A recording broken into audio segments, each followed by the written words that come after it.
हरे कृष्णा कृष्णा कृष्णा हरे हरे, हरे राम राम राम हरे हरे।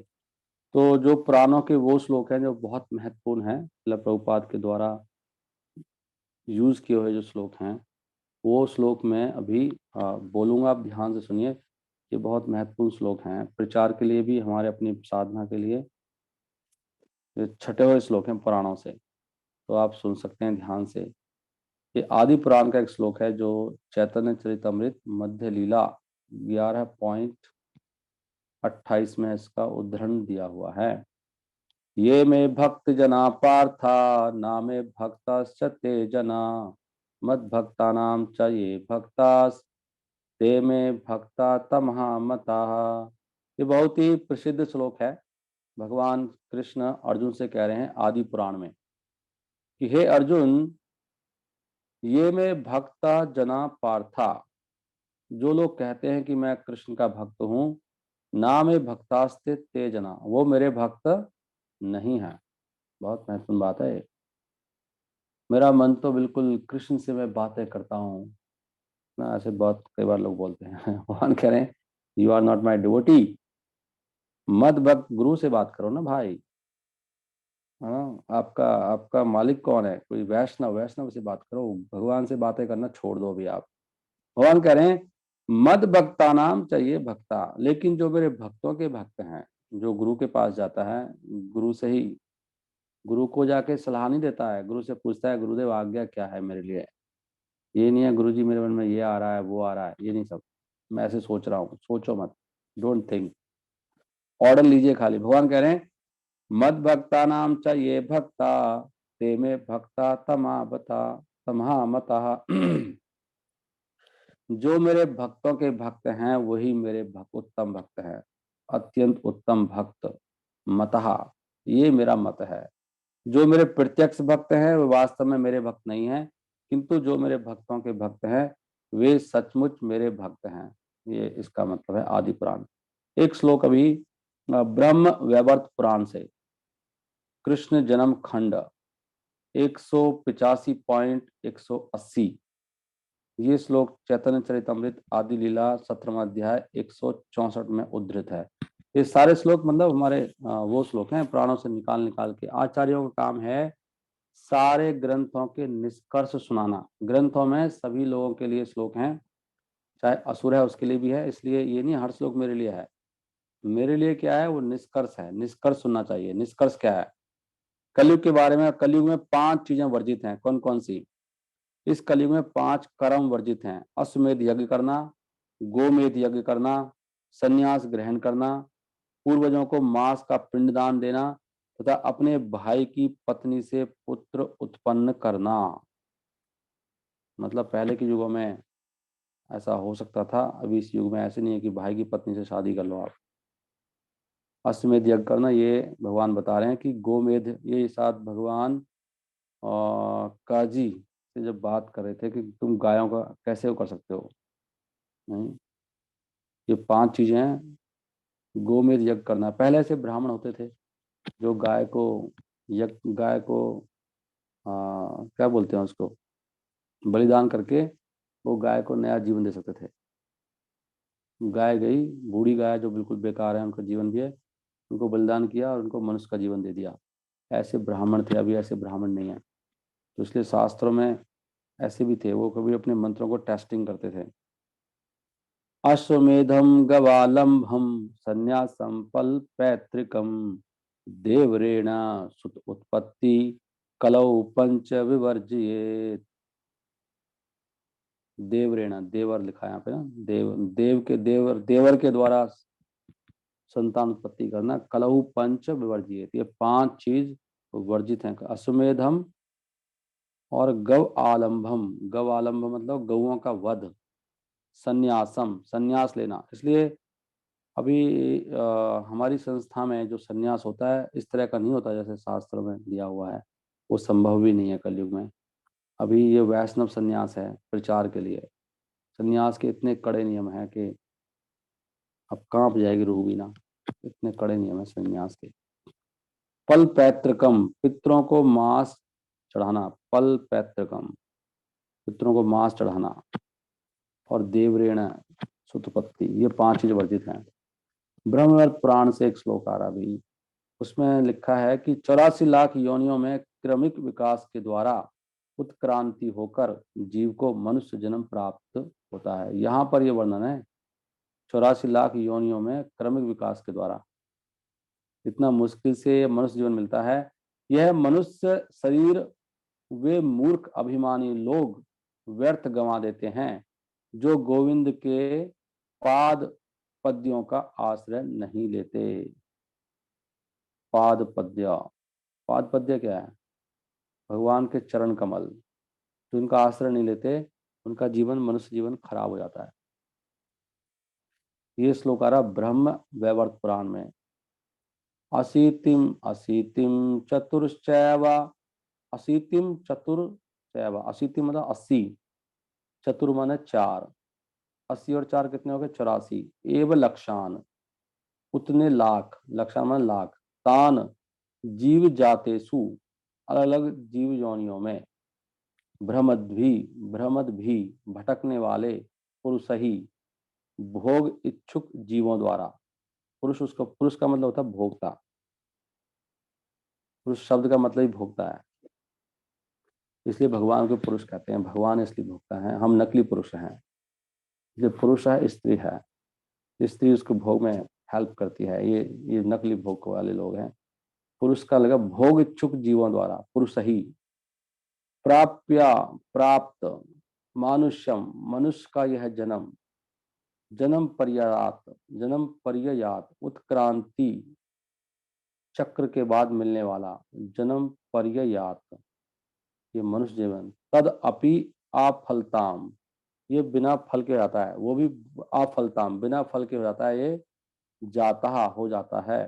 तेसाम उनका, आत्म अभिमानी नाम गर्वित लोगों का, जो गर्वित लोग होते हैं, वरा काणाम मूर्खों का, गर्वित और मूर्खों का, वरा काणाम अनाश्रित्य बिना आश्रय लिए, गोविंद चरण द्वम, ये श्लोक है, बहुत सुंदर श्लोक है। इस श्लोक को कभी हमने कोट ही नहीं किया आज तक, ये प्रभुपाद ने कहीं कोट किया होगा, और इसका ना वो भी नहीं लिखा है, नंबर क्या है। अशीतिम चतुर्चैव लक्षाम तान जीव जातिषु, भ्रमद्भि पुरुषै प्राप्यम मानुष्यम जन्म पर्ययात्, तद अपि आफलताम जाता तेषाम आत्माभिमानिनाम वराकाणाम अनाश्रित्य गोविंद चरण द्वयम। तो गोविंद के 2 चरणों का आश्रय नहीं लेने के कारण का जन्म सबका विफल हो रहा है, हमारा भी। हमें ये नहीं सोचना चाहिए कि हमारा तो ठीक हो रहा है, हमारा, हमने पूरा शरण ली नहीं ना भगवान की, तो हमारा भी बेकार जा रहा है। क्या अगर इस जन्म में हम भगवान के धाम नहीं जा पाए तो जन्म बेकार ही हो गया, और वो कोई चमत्कार नहीं होगा। अभी कुछ नहीं हो रहा है हमें, अभी ऐसा आनंद नहीं आ रहा भक्ति में, और पूर्ण रूप से फॉलो नहीं कर रहे हैं, तो कोई चांस नहीं है। भगवान के धाम वो जाएगा जिसमें बिल्कुल रंच मात्र भी कोई भौतिक वासना, आसक्ति, अटैचमेंट किसी से भी नहीं है संसार में, वही भगवान के धाम जाएगा। आगे बृहद नारदीय पुराण, फेमस श्लोक हम सब लोग बोलते रहते हैं, हरे नाम हरे नाम केवलम कलो नास्ति एव गतिर अन्यथा। कलयुग में और कोई गति नहीं है हरि नाम के अलावा। कितनी बार बोला? हरे नाम केवलम, फिर 3 बार बोला कलो नास्ति एव गतिर अन्यथा। हरि नाम नहीं करेंगे कुछ नहीं मिलने वाला, कलयुग में केवल हरि नाम है। आगे बृहदी विष्णु पुराण, एक बृहदी विष्णु पुराण है, बृहद विष्णु पुराण, सॉरी, बृहद विष्णु पुराण में क्या लिखा है? एक विष्णु पुराण, एक बृहद विष्णु पुराण है।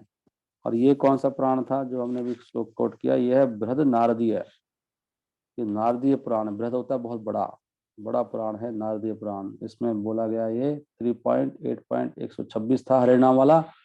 अब है बृहद विष्णु पुराण में एक श्लोक आया है कि हरि का एक पवित्र नाम जितने पापों को नष्ट कर सकता है उतने पाप पापी मनुष्य कर नहीं सकता है। हरि के नाम में इतनी शक्ति है, आप पाप भी करो और हरि का नाम भी लेते रहो, पाप तो नष्ट हो जाएंगे, अपराध लग जाएगा नाम के बल पे पाप करना। लेकिन इतना भगवान का नाम इतना शक्तिशाली है कि सारे पाप तुरंत उड़ जाते हैं। नाम नो ही यावती शक्ति पापा निरहरणे हरे, तावत कर्तुम न शक्नोति, पातकम पातकी न रहा। पातकम पापी, पापी पातकम पातकी, पातकी मतलब पापी, पातकम मतलब पाप। पापी इतना पाप नहीं कर सकता। तावत कर्तुम न शक्नोति, शक्नोति नहीं कर सकता। कितना? नामनो ही यावती शक्ति पाप निर्हरणे हरे, पाप को जो हरने की शक्ति है हरि के नाम में, उतने पाप नहीं कर पाओगे। इसलिए भगवान का नाम सारे पापों को नष्ट कर देता है। निर्हरणे, नष्ट करने की शक्ति है। पाप निर्हरणे शक्ति ही, शक्ति पाप निर्हरणे हरे। गरुड़ पुराण में इस सबसे अच्छा श्लोक आप सबको याद भी है ये, कुछ को नहीं होगा तो याद कर सकते हैं।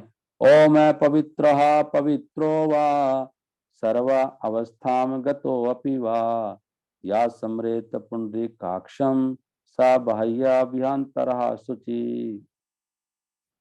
भगवान विष्णु का नाम लेने से व्यक्ति अंदर से बाहर से तुरंत शुद्ध हो जाता है। भगवान विष्णु को याद करने से। या समृत पुंडरीक अक्षम, जिनकी आंखें कमल जैसी हैं। पुंडरीक अक्षम, अक्षम मतलब आंख, जिनके सुंदर नेत्र कमल हैं, ऐसे भगवान कृष्ण। कृष्ण लिखा है इसमें तो ओके। इसमें कृष्ण, अच्छा मैं विष्णु क्यों बोल रहा हूँ? मुझे अच्छा है, मेरा आज ही देखो, आज मेरे दिमाग में पहली बार आया है। आई यूज टू थिंक हमेशा विष्णु श्लोक है, इसमें विष्णु का नाम ही नहीं है, कृष्ण का ही लिखा है। या समृत पुंडरीकाक्षम, जिनकी आंखें बहुत सुंदर हैं कमल जैसी। उन कृष्ण का नाम लेने से व्यक्ति, उनको याद करने से ही, चाहे कोई शुद्ध हो, दूषित हो, अथवा उसकी बाह्य स्थिति चाहे जैसी भी हो, यदि वह कमल नेत्र भगवान कृष्ण का स्मरण करता है तो वह अपने जीवन को बाहर से अंदर से स्वच्छ करता है। ओम अपवित्र हो पवित्रो वहा, चाहे व्यक्ति पवित्र हो चाहे अपवित्र हो, नहीं, चाहे उसकी बाह्य स्थिति कैसी भी हो, जीवन की सभी सर्वस्थान गतोपि वहा, सब बाह्य अभ्यंतर सूची, बाहर से भी नहा लिया। कल एक्चुअली क्या हुआ, हम प्रसाद पा रहे थे ना, तो एक व्यक्ति प्रसाद बांट रहा था, तो मेरे दिमाग में आया प्रसाद पाते पाते, ये व्यक्ति प्रसाद बांट रहा है, शायद नहाया भी नहीं होगा ढंग से, पता नहीं ये शुद्ध है कि नहीं है। तो फिर मुझे थोड़ा भक्तों पर थोड़ा सा सोचने लगा, हमें ध्यान रखना चाहिए। फिर तुरंत मेरे मन में विचार आया, लेकिन इसने नाचा है, हरि कीर्तन किया है, शुद्ध तो हो चुका है, नहा लिया है। फिर मैं ऐसे दिमाग में तुरंत ये विचार आया कि ये तो नहा चुका है, इतना नहाने से नहीं होगा ना, बाहर से पानी से, अंदर से तो नाच रहा था बहुत कीर्तन में, तो मैंने कहा सही है, फिर तो ये सही बांट रहा है। अप्रारब्ध फलम पापम कूटम बीजम फलोन्मुखम कर्मणेव प्रलयेत विष्णु भक्ति आत्मानाम, विष्णु भक्ति रत आत्मनाम। अभी भगवान का नाम लेने से कैसे कैसे पाप नष्ट होते हैं उसके बारे में वर्णन है। ये पद्म पुराण से पढ़ रहे हैं, ये पहले गरुड़ पुराण, ये गरुड़ पुराण का श्लोक है। ओ मैं पवित्र पवित्र हुआ। पद्म पुराण में क्या लिखा है कि जितने भी तरह के पाप होते हैं, कौन कौन से? अप्रारब्ध, अभी जिनका फल नहीं आया है, आने वाले हैं, बस कल ही आपका एक्सीडेंट होने वाला है, ऐसा कोई काम कर चुके हो आप, आपकी अभी खराब हालत होने वाली है। अप्रारब्ध फलम, उसको भी उड़ा देता है वो। विष्णु भक्तिर रत आत्मनाम, जो व्यक्ति भगवान विष्णु की भक्ति में रत है, विष्णु हो या कृष्ण एक ही बात लेना चाहिए, विष्णु भक्ति रत आत्मनाम, विष्णु भक्ति में जो रत हैं लोग, उनका क्या होता है? ये प्रलियत, प्रलियत का मतलब प्रलय हो जाएगी सारे पापों की, सब पाप खत्म। कर्मणेवा, क्रमशः, इस क्रम से। क्या क्या लिखा है? अप्रारब्ध और फलम, उसका प्रारब्ध का फल, पाप सारे, कूटम, कूटम पापों का ढेर, और जो बीज हैं अभी अभी बस उगने वाले हैं, अभी पापों के फल अभी बीज रूप में है वो, फलोन्मुखम, वो सारे नष्ट हो जाते हैं। कूटम बीजम फलोन्मुखम, अपराध फलों का मतलब देखा, जिसका आरंभ प्रारंभ नहीं हुआ है ऐसा फल, पापम पाप का, कूटम संग्रह या भंडार, बीजम बीज के रूप में, फलोन्मुखम फलित होने की राह देखता हुआ।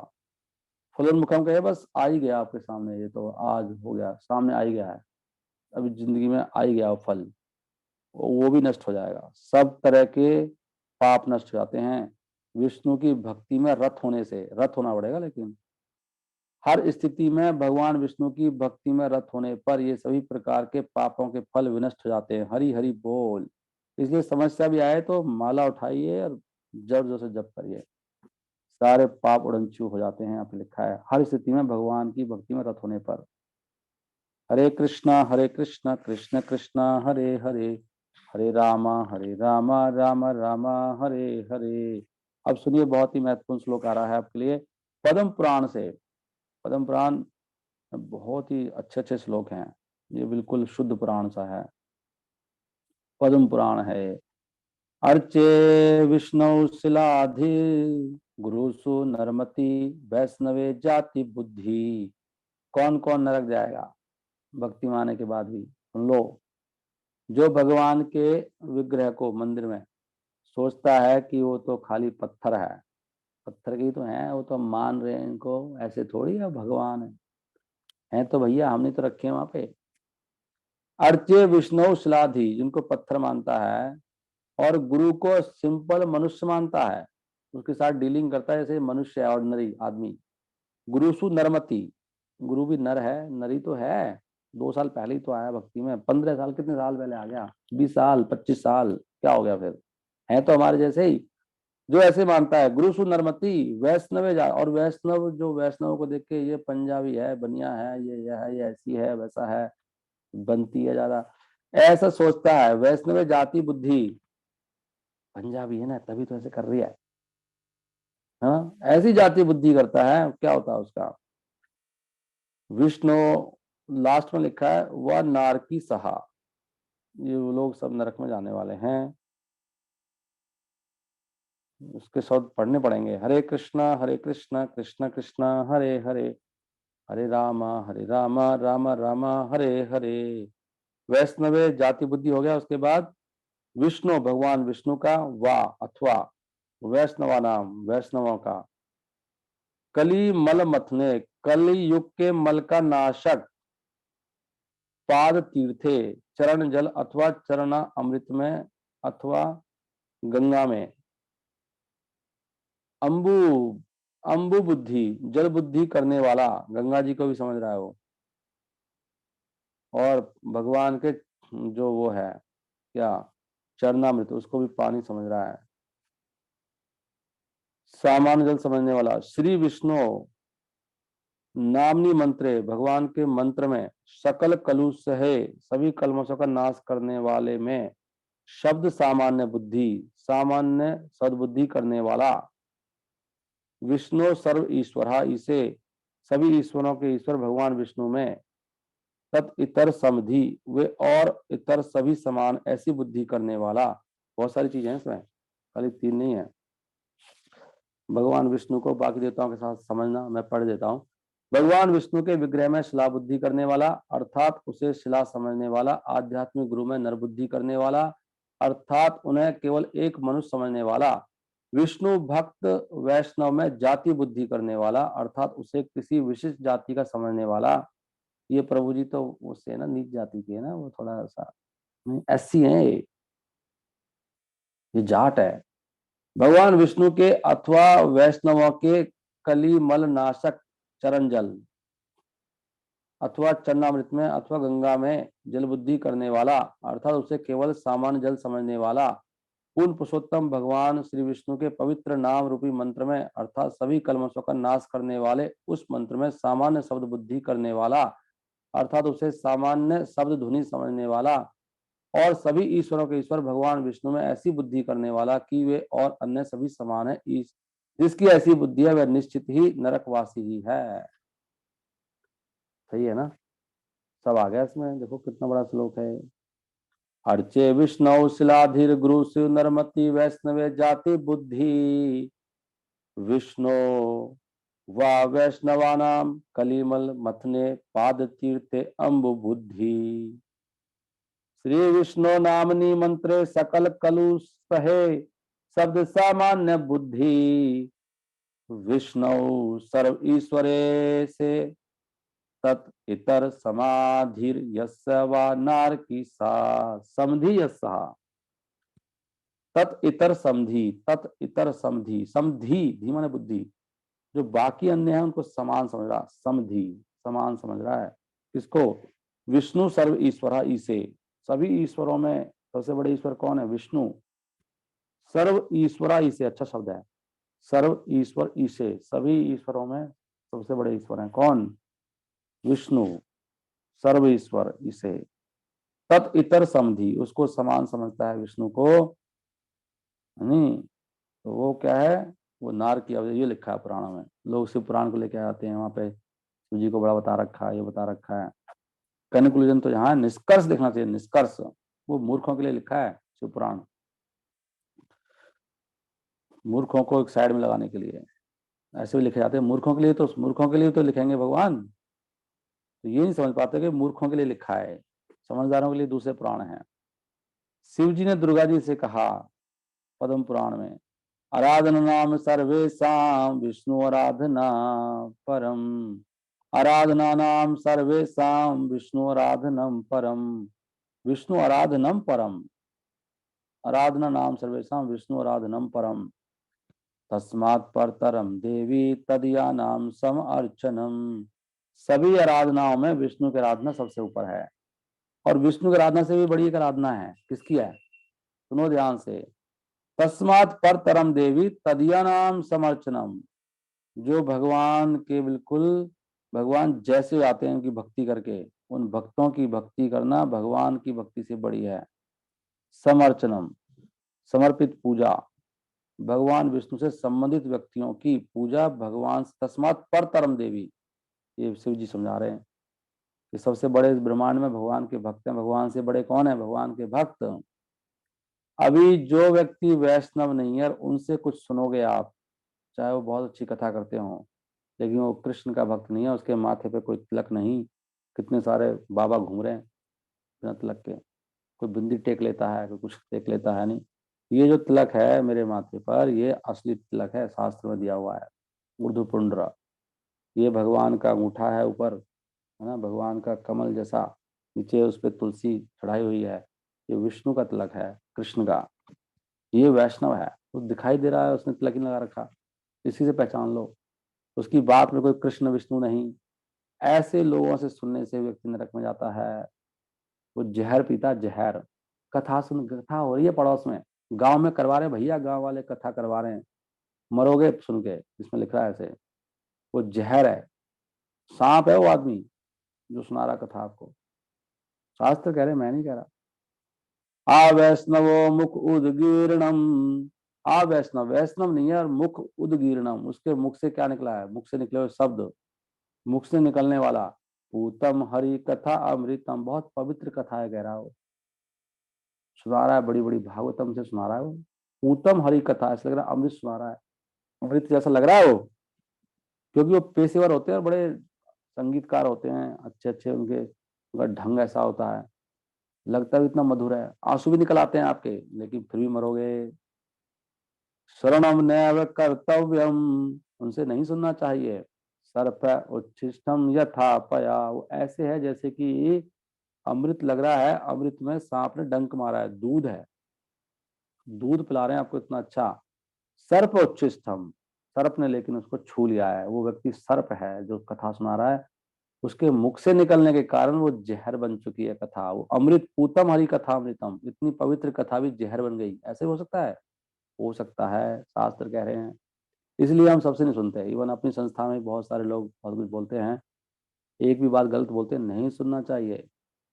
मैसेज चेंज करने का मतलब है कृष्णा का मर्डर करना। कृष्णा के मैसेज में कोई फेरबदल नहीं कर सकते आप, उसको यथारूप में रहने दो, ये बहुत बड़ा पॉइंट है। श्रवणम नैव कर्तव्यम, याद रखो, श्रवणम नैव कर्तव्यम, नहीं सुनो, श्रवणम ना एवा, ना सुनो, कर्तव्य मतलब मत करो, उनसे मत सुनो आप। सर्प उच्छिष्टम यथापह, वो ऐसे है जैसे कि दूध, सर्प ने दूध को झूठा करके उसको जहरीला बना दिया है, विषपूर्ण होता है। उसी प्रकार अवैष्णव द्वारा कृष्ण के संबंध में दिया गया व्याख्यान विषपूर्ण होता है। ये मायावाद भाषा बेसिकली है, ये मायावादी होते हैं उनके लिए है, वैष्णव नहीं है, मायावादी हैं। आगे चैतन्य चरितमृत में कोट किया है 3.9, 91 में आदि लीला पद्म पुराण से। इस भौतिक संसार में दो प्रकार के लोग होते हैं, एक तो वे जो आसुरी हैं और दूसरे वे जो दैवी हैं। भगवान विष्णु के भक्त दैवी हैं, दैवी मतलब दिव्य हैं, किंतु जो इनके सर्वथा विपरीत हैं वे असुर कहलाते हैं। इसलिए कोई भी किसी का भक्त है असुर है वो, विष्णु के अलावा। ये भी यहाँ पे साफ आ रहा है। ये नहीं प्रभु जी वो भी भक्त है। हाँ भक्त है, किसका है, शिव जी का है, दुर्गा का, असुर है। अभी तो असुर ही है वो, असुरी लेना चाहिए उसको। ये पॉइंट है, मैं नहीं कह रहा हूं, मेरे को नहीं पकड़ना। इसमें लिखा है, मैं तो पद्म पुराण पढ़ रहा हूँ, मैं तो पढ़ता हूँ खाली।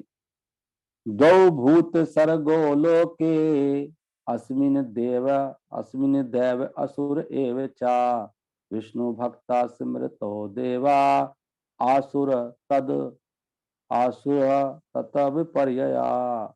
विपर्यया मतलब इसके जो विपरीत है वो आसुर हैं। विष्णु भक्त समृतो देवा, विष्णु के भक्त तो देव हैं, जो तो देवता हैं, जो दिव्य हैं। और जो इसके विपरीत हैं कोई भी, वो सब असुर हैं। दो भूत सर्गो लोके, दो तरह के हैं इस संसार में लोग। अस्मिन देव आसुर एव चा, एक देव है, या तो कृष्ण का भक्त है या असुर है, कुछ बीच में मत सोचा करो। नहीं वो अच्छा आदमी है, वो भी अच्छा है, ऐसी बात नहीं, भक्ति नहीं करता लेकिन अच्छा है, नहीं असुर है। शास्त्र खंडन कर रहे हो आप, शास्त्र कह रहे ना, शास्त्र खंडन क्यों करता है, अपराध लगेगा। भगवान तो नहीं करे ऐसे, भगवान के मुख से निकले शास्त्र है, वो करे असुर है वो। जिसके गले में तुलसी नहीं, माथे में तिलक नहीं, मुंह में भगवान का राम नहीं, जो आचरण जिसका सही नहीं, सुबह ब्रह्म में उठता नहीं, वो असुर है। Try to understand this point. उसमें आप मार खा जाओगे उसको कुछ समझ के तो बहुत प्रॉब्लम हो जाएगी। देखो असुर व्यक्ति है, कुछ भी कर सकता है, कोई भरोसा नहीं है इसका। Any time he can do anything, उसके दिमाग में कब क्या तूफान आ जाए। ना हम तिष्ठामि वैकुंठे योगी नाम हृदय सुवा मद भक्ता यत्र गायंती तत्र तिष्ठामि नारदा। भगवान कह रहे हैं कि भाई मैं वैकुंठ में नहीं रहता, ना मैं योगी मुझे पकड़ने की कोशिश करते हैं, बड़ा बड़ा ध्यान कर रहे हैं और नहीं उनके पास योगी नाम, उनके हृदय में नहीं हूं मैं, खाली है, शून्य है। वैकुंठ में भी नहीं हूँ, कहाँ है, जो मेरा महिमा को गायन करते हैं वहां पर हूं मैं। मद भक्ता यत्र गायंती तत्र तिष्ठामि नारदा, इसलिए वृंदावन में भी कृष्ण नहीं है अगर वहां पे गायन नहीं हो रहा भगवान का। जहां भगवान गुणगान करोगे वहीं कृष्ण है, यहाँ पे लिखा है मद भक्ता यत्र गायंती। और डायरेक्ट आप कर भी नहीं पाओगे बिना गुरु के, गुरु ने भेजा ही नहीं आपको, क्यों वृंदावन जा रहे हो। मैं बार बार क्यों बोलता हूँ पता है, क्योंकि लोग वृंदावन में जाके इंद्र तृप्ति करते हैं, इसलिए बोलता हूँ मैं जाके। वो इंद्र तृप्ति करने जाते हैं, कोई सेवा नहीं होती उनके पास वहां पे। जो अच्छा भक्त है सेवा ढूंढता है, यहाँ पे कितनी सेवा है, कितना कितना खाली पड़े हैं लोग यहाँ पे, इतने लोग दुखी हैं। मैं वृंदावन जाके क्या कर रहा हूँ, है यहाँ इंद्र तृप्ति करने आया हूँ, यहाँ पे लोग सड़ रहे, प्रचार करो ना। कौन सुनाएगा उनको कथा, तैयारी करो कथा सुनाने की, अपने आप को तैयार नहीं करना। भगवान ने बोला जिसका भारत में जन्म हुआ है उसको गुरु बनना चाहिए, तो गुरु कौन बनेगा, कौन करेगा प्रचार, बताओ। सबको गुरु बनना है, सबको बोला है हमारा आगे गुरु है तारो ही देश, कौन तारेगा इनको, इन धूर्तों को और मूर्खों को। प्रहलाद महाराज कह रहे हैं, मैं नहीं कह रहा, वो कह रहे हैं विमुख चेत साहा, धूर्त है जो है, जो भगवान की भक्ति नहीं कर रहे हैं, है ना, उनको वो कैसे तरेंगे, उनकी तैयारी नहीं करनी, श्लोक कौन याद करेगा। वृंदावन में घूमते रहोगे, ट्रैवल करते रहोगे, जब देखो वृंदावन पहुंच जाते हो। बेवकूफ हैं वो सब, रूपाद ने नहीं बोला ऐसे। हाँ कहीं भक्त लेके जा रहे हैं, महाराज आए वहां पे, जाओ सेवा में, क्यों जाना है ऐसे। जल जानव लक्षानी स्थावरा लक्ष विंशति क्रमयो रुद्र संख्या का पक्षी नाम दक्ष लक्षणम 10 लक्षण लक्ष्य कम, लक्ष्य कम लिखा है। त्रिसलक्षानी पशवा चतुर्लक्षानी मानुषः, ये 84 लाख योनियों का वर्णन पद्म पुराण में आ रहा है। जल जा 9 लक्षानी, 9 लाख जल के हैं। स्थावरा लक्ष विंशति, 20 लाख है पेड़, स्थावरा जो स्थित है पेड़। क्रमयो, ये कीड़े मकोड़े भी 11 लाख हैं। रुद्र, रुद्र संख्या का, रुद्र मतलब 11, 11 लाख हैं ये। कौन, कीड़े मकोड़े 11 लाख तरह के होते हैं। पक्षी नाम 10 लक्ष कम, 10 लाख तरह के पक्षी होते हैं। त्रिसलक्षानी पशवा, 30 लाख तरह के पशु होते हैं। और चतुर्लक्षाणी मानुषः, 4 लाख तरह के मनुष्य हैं, ये सब एक जैसे नहीं है दिख रहे हैं जो। अरे अलग अलग टाइप के लोग होते हैं, योनि है उसकी, नेचर होती है, लोगों की नेचर है वो। 4 लाख तरह की चेतना है मनुष्यों की। नाम चिंतामणि कृष्णा, ये भी पद्म पुराण में कितने श्लोक है, देखिए पद्म पुराण में बहुत ज्यादा श्लोक है, मतलब समझ में आ रहा है। नाम चिंतामणि कृष्णा चैतन्य रस विग्रह पूर्ण शुद्धो पूर्ण शुद्धो नित्य मुक्तो अभिनित्वात नामिनो। ये तो हम बोलते ही रहते हैं श्लोक, याद है सबको है ना, अभिनित्वात नाम नामिनो। इसका वर्णन मैं नहीं करूंगा, लेकिन कुछ लोग नए सुनेंगे उनके लिए कर देता हूँ। भगवान के नाम चिंतामणि, नाम क्या है भगवान का? चिंतामणि। चिंतामणि मतलब सभी आध्यात्मिक वरदानों के दिव्य आनंद दाता। ये सभी आध्यात्मिक वरदानों के दिव्य आनंद में दाता, ये आपको सब कुछ दे देगा, आनंद दे देगा। ये नाम कृष्ण नाम, कृष्ण चैतन्य रस विग्रह, ये चैतन्य है, ये अक्षर नहीं है, दिव्य रसों से पूर्ण है। कृष्ण चैतन्य, कृष्ण से अभिन्न है ये। चैतन्य रस विग्रह, रस है इसमें, दिव्य रसों से भरा हुआ है नाम। पूर्ण शुद्ध है, नित्य मुक्त है, ये मुक्त है। और नाम और नामी में कोई भेद नहीं। अभिनित्वात, भगवान के नाम में और भगवान में समानता है, ऐसा भगवान का नाम है। पद्म पुराण में लिखा है, संप्रदाय विहीना ये मंत्रास्ते निष्फला मतः। जो मंत्र हमें बिना संप्रदाय के मिलते हैं उनमें कुछ फल नहीं होता है। यदि कोई मान्यता प्राप्त गुरु से इस परंपरा का अनुसरण नहीं करता तो उसका मंत्र या उसकी दीक्षा निष्फल है। इसलिए जो लोग ये बिना परंपरा में हैं सब निष्फल है उनका। षट्कर्मो निपुनो विप्रो मंत्र तंत्र विशारदः आ वैष्णवो गुरु न सात वैष्णवा स्व पचो गुरु। अगर कोई ब्राह्मण खानदान में पैदा हुआ है, उसके अंदर सारे गुण हैं, सारी योग्यता है। षट कर्म, ब्राह्मण के 6 निर्धारित कर्तव्यों में निपुण विप्रहा, मंत्र तंत्र सब आते हैं उसको, वो भी वास्तव में गुरु नहीं बन सकता अगर वो वैष्णव नहीं है, अगर वो विष्णु का भक्त नहीं है, कृष्ण का भक्त नहीं है तो वो भी। लेकिन अगर कोई चांडाल के परिवार में जन्मा है लेकिन भगवान का भक्त बन जाता है तो वो व्यक्ति गुरु हो सकता है, वो व्यक्ति गुरु बन सकता है। विद्वान ब्राह्मण भले ही वह संपूर्ण वैदिक ज्ञान में अर्थात स्तोत्र मंत्र विधि नियम व क्या लिखा है पद्धतियों में पारंगत भी क्यों ना हो, विधि नियम या पद्धतियों में, यदि वह वैष्णव नहीं है तो गुरु बनने का पात्र नहीं है। किंतु शूद्र अथवा चंडाल भी यदि वह वैष्णव या कृष्ण भक्त है तो गुरु बन सकता है ना। ये पद्म पुराण में है। षट कर्म निपुण विप्रा मंत्र तंत्र विशारदा आ वैष्णव गुरु न सात वैष्णव स्वपचो गुरु। अब बस मैं इसको विराम ही देना पड़ेगा। जो व्यक्ति ब्रह्मा तथा शिव जैसे देवताओं को नारायण के समकक्ष मानता है उसे अपराधी अथवा पाषंडी माना जाता है। देख रहे हैं आप, ये पाषंडी है। पाषंडी समझो पाखंडी और नास्तिक होता है, जो विष्णु को और ब्रह्मा आदि को बराबर मानता है। वस्तु नारायणम देवम ब्रह्मा रुद्राति देवतहि समत्वेन एव वीक्षेता सा पाषंडी भवेत ध्रुवम। ध्रुवम का मतलब निश्चित रूप से पाषंडी है। स पाषंडी भवेत ध्रुवम, पक्का पाषंडी है ये व्यक्ति।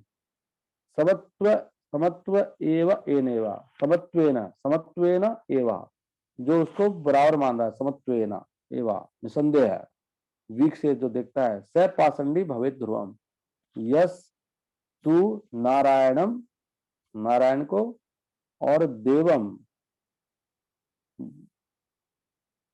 देवम उस भगवान को, ब्रह्म रुद्र आदि देवते, ब्रह्म रुद्र, ब्रह्मा जी, रुद्र माने शिव जी, आदि देवताओं को, देवते ऐसे देवताओं के साथ समत्वेन जो समान समझता है, एवा वीक्षित जो ऐसे देखता है, सा पाषंडी भवेत ध्रुवम। देखो साफ साफ लिखा है पद्म पुराण में। तो शिव पुराण पढ़ने वाले को ये भी तो पढ़ना चाहिए, खाली शिव पुराण क्यों पढ़ेगा वो कि भाई वहां ये लिखा है यहाँ ये लिखा है, क्या करूं। फिर भागवत से निर्णय लेना चाहिए। जो कह रहे हैं कि मैंने सारे ग्रंथों के बाद लिखा है भागवत, निर्णय शास्त्र, गीता निर्णय शास्त्र है। और शंकराचार्य ने लिखा है कि खाली एक ही शास्त्र है, गीता पढ़ना चाहिए, एकम शास्त्रम देवकी पुत्रम गीतम। वहां से निर्णय आएगा। बाकी चीजों को पढ़ सकते हैं, उस शास्त्र को एक समझ के, यही शास्त्र है केवल। गीता का निष्कर्ष लेके बाकी चीजों को पढ़ा सकता है, गीता को हटा के नहीं। तो गीता से निर्णय आएगा और भागवतम से निर्णय आएगा, दो निर्णय शास्त्र हैं। ओके। हरे कृष्णा कृष्णा कृष्णा हरे हरे, हरे रामा रामा रामा हरे हरे। अभी इसमें इतना आनंद आ रहा है ना कि ना पढ़ने में, ये श्लोक कितने दिव्य है ना। इसको होता है ग्रंथों का रस, सारे पुराणों में। मैं अगर मुझे समय मिलता तो इसको पूरा ही करके मैं वैसे कल ही सारे श्लोक पढ़ चुका हूँ, इसलिए मेरे कल ही दिमाग में आया था रिकॉर्ड करना है। बहुत अच्छे अच्छे श्लोक हैं। और महाभारत में तो अच्छे अच्छे श्लोक हैं। विष्णु पुराण के श्लोक आएंगे, अभी तो पद्म पुराण चल रहा है। पद्म पुराण में बहुत सबसे ज्यादा श्लोक हैं पद्म पुराण से। पद्म पुराण लगता है मैं लेके ही आना पड़ेगा घर में। हरे कृष्णा कृष्णा कृष्णा हरे हरे, हरे रामा रामा रामा हरे हरे। अगर आपको गुरु बनना है तो ये सब याद करो। सबको गुरु बनना है, ऑर्डर है महाप्रभु, ये नहीं मैं गुरु बना, तो गुरु की तैयारी कर रहा है, मैं नहीं कर रहा, उन्होंने ऑर्डर दिया है। ऑर्डर ना लू क्या? ऑर्डर ना लू उनका, ना मानू, गुरु बनूंगा भाई, ऑर्डर है उनका। What about those who have at least once uttered or somehow chanted without understanding the holy name? Do they count it as devotees? हाँ कह सकते हैं, वो उन्होंने नामाभास किया है ना, नामाभास, नामाभास किया है, लेकिन ऐसे नहीं मान सकते कि उनको डिवोटी नहीं मान सकते। उन्होंने नामाभास लिया, उनको फल मिल गया, उनको मुक्त हो गया, फिर दोबारा पाप कर सकते हैं वो।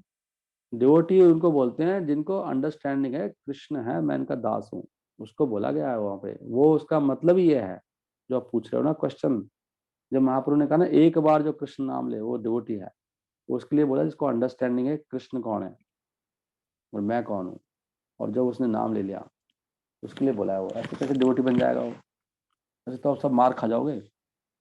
एक बार सबने ले रखा है ऐसे तो नाम, सारे गंदे जो असुर है उन्होंने ले रखा है, वो खुद ही ले रहा है नाम। अच्छा आप कह रहे हो उसको पता नहीं है? कई बार हो सकता है ऐसे नहीं मानना चाहिए, इसको अंडरस्टैंडिंग क्लियर है उसको ही वैष्णव मानना चाहिए। हरे कृष्णा।